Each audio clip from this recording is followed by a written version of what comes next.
Hello， 大家好，我是刘毅，每天为你分享一道好吃又实用的家常菜。今天分享的是腐皮青椒。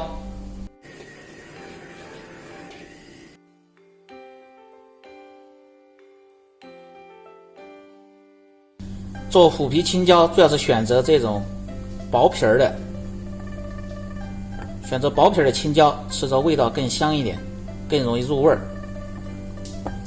把青椒清洗干净，然后把青椒瓣和青椒籽儿抽出不要。为了让青椒更好入味，稍微拍一下，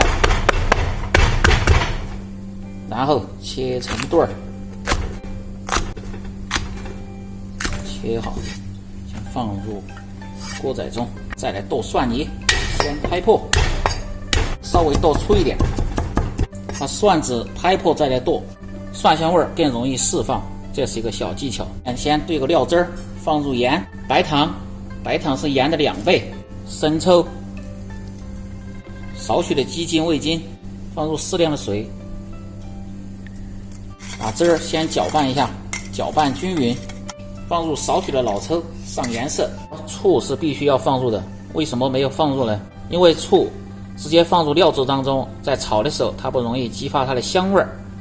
醋最好是在出锅的时候从锅边烹入，能激发醋的香味儿，炒制的时间也不适宜太长，烹出香味儿，既吃着香味儿又吃着酸味儿，这样的口感才更好。准备好开做，把锅先烧干，先下入，慢慢的煎香。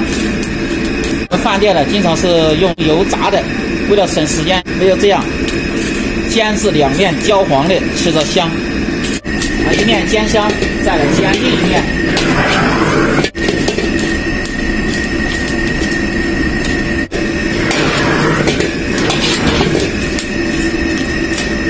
为什么叫腐皮青椒呢？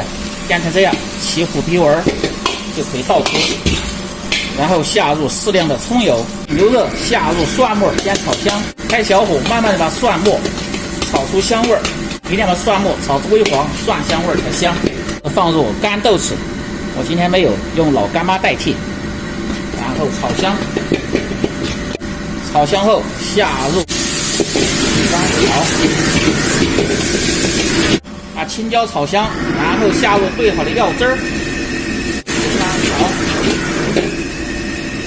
开中火稍微烧一下，让青椒更入味，最后再放入醋，这样才能激发醋的香味儿。这是一个独家的做法，从锅边烹入，这样炒出来的腐皮青椒特别的香。放入，开大火，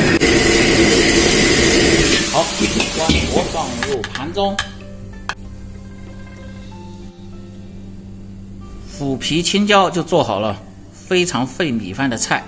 这个菜可以让你多吃1碗米饭。如果你每天不知道吃什么做什么的，就关注我，美食每天更新。喜欢我的视频请点赞、评论、转发、收